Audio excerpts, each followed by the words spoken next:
Hoy hay muchas preguntas en el mundo del deporte que nunca terminan de resolverse. ¿Quién fue el mejor jugador de la historia? ¿Quién es el atleta más completo? Pero hay otra discusión que aparece constantemente entre muchos deportistas. ¿Cuál es el deporte más difícil del mundo? Para algunos la respuesta puede ser el tenis, para otros el boxeo, otros mencionan la gimnasia olímpica o el fútbol. El problema es que la dificultad en el deporte no se mide con una sola variable. Puede depender de la técnica, la presión mental, la exigencia física, la coordinación motora o incluso cuántas personas intentan llegar a la élite.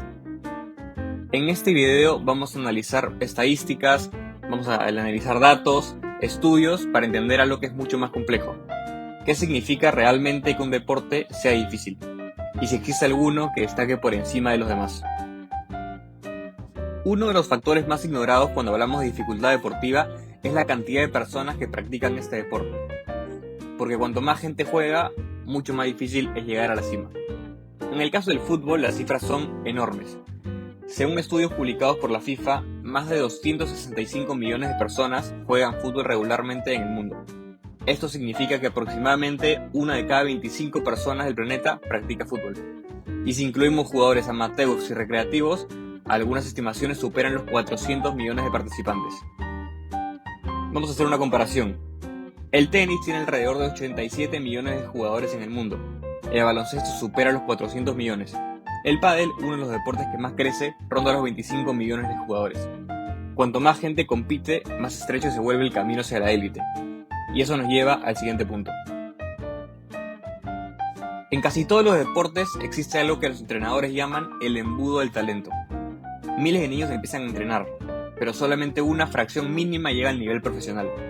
En academias de fútbol europeas, varios estudios estiman que menos del 1% de los jugadores juveniles que practican en esa academia terminan jugando profesionalmente. Esto significa que más del 99% queda en el camino. En el tenis ocurre algo muy similar, pero con otra estructura. La ATP, la asociación que organiza el circuito masculino profesional, tiene miles de jugadores registrados, pero solamente 100 forman el top 100 del mundo. Detrás de ellos hay cientos de profesionales intentando entrar. Muchos jugadores ubicados en los puestos entre el 500 y el 800 del ranking mundial viven viajando por torneos menores para sostener su carrera. Para entender el nivel que existe en el tenis profesional, basta con mirar a algunos de los mejores de la historia: Novak Djokovic, Roger Federer o Rafael Nadal. Estos jugadores dominaron el circuito durante más de una década, pero incluso para entrar en el top 100 se necesita un nivel extraordinario.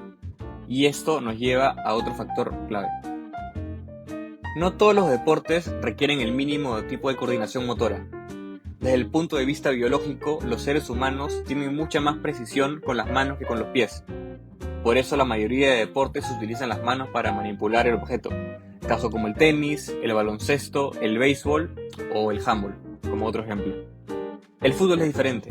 En el fútbol el jugador debe controlar la pelota, conducirla, pasarla y disparar por último. Todo con los pies.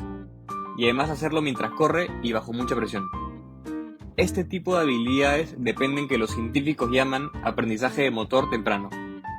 Muchos futbolistas profesionales comienzan a jugar entre los 4 y 6 años. A los 10 o 11, muchos clubes ya identifican a los jugadores que tienen mucho más talento sobre los demás. Y en academias de élite, como la de los clubes europeos o sudamericanos más grandes, las decisiones importantes sobre el futuro de un jugador pueden empezar incluso desde antes de los 14 años. Esto significa que la técnica del fútbol suele desarrollarse durante más de una década antes de llegar al profesionalismo. Pero el fútbol no es el único deporte con aprendizaje temprano. Pongamos otro ejemplo. En la gimnasia artística, por ejemplo, muchos atletas comienzan entre los 4 y 7 años. Y algunos o algunas campeones olímpicos ya compiten a nivel internacional antes de cumplir los 18 años. Otro debate que es eterno en el deporte es la relación entre el talento natural y el entretenimiento. Durante años se popularizó la idea de las 10.000 horas de práctica, propuesta por investigadores que estudiaron el desarrollo de expertos en distintas disciplinas deportivas. Según esta teoría, alcanzar un nivel de élite requiere miles de horas de entrenamiento deliberado. Sin embargo, en el deporte de alto rendimiento, la realidad parece ser mucho más compleja. Muchos atletas presentan ventajas naturales desde muy jóvenes.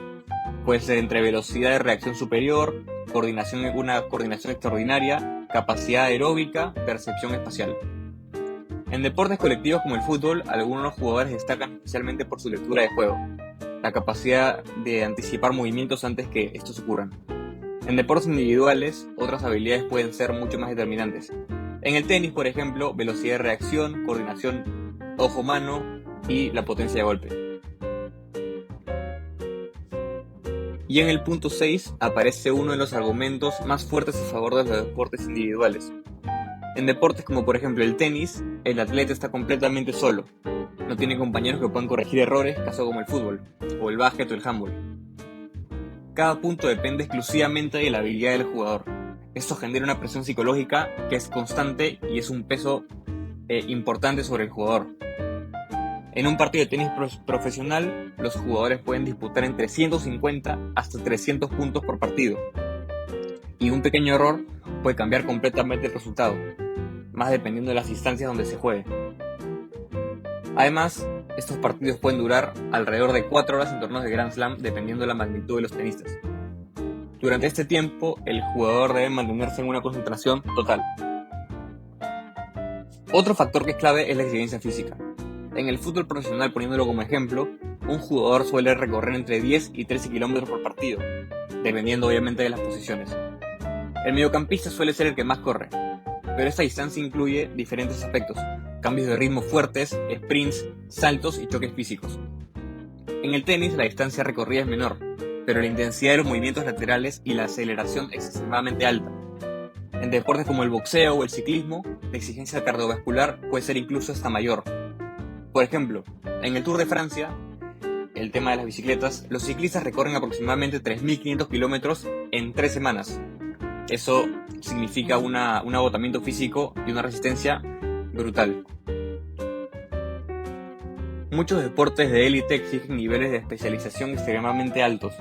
En la gimnasia artística, por ejemplo, los movimientos requieren fuerza, flexibilidad, mucha coordinación sobre todo y control corporal absoluto. Los márgenes de error son prácticamente mínimos y una pequeña desviación puede significar perder puntos o incluso sufrir una lesión grave. En el tenis la especialización también es enorme. Los mejores jugadores del mundo pasan más de 30 semanas al año viajando por torneos internacionales. El circuito profesional exige competir constantemente para mantener el ranking, ir defendiendo los puntos mediante van pasando los torneos. En el punto 9 aparece una paradoja interesante. El fútbol tiene la base de jugadores más grandes del planeta, pero al mismo tiempo es un deporte que es colectivo.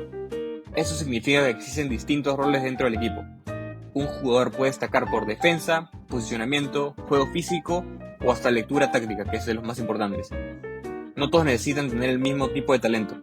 En cambio, en deportes individuales como el tenis, el margen para esconder debilidades es mucho menor.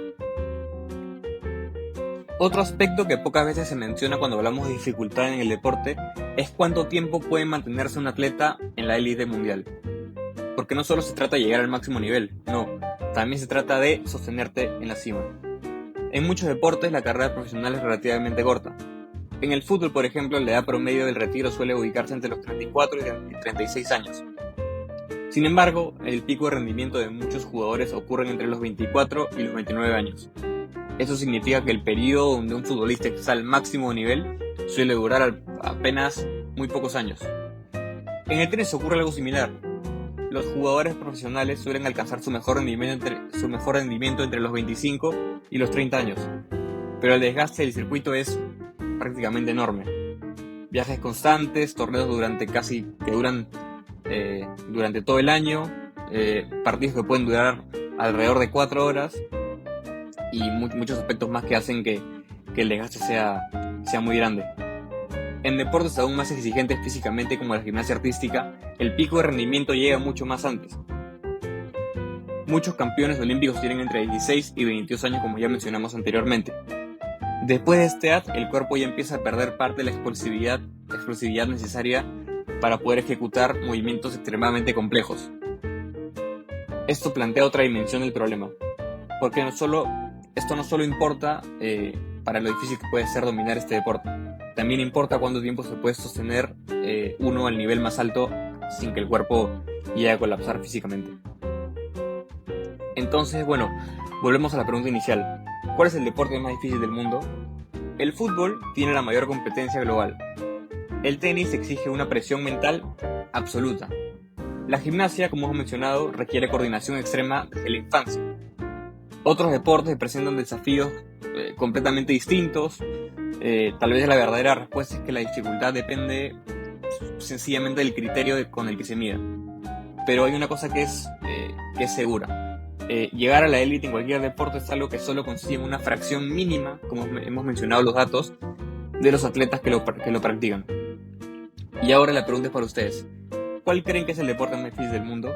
Déjenme en los comentarios cuáles son sus opiniones. Habrá un debate ahí para ver las opiniones de cada uno. Suelten sus argumentos, como yo los he mencionado ahora.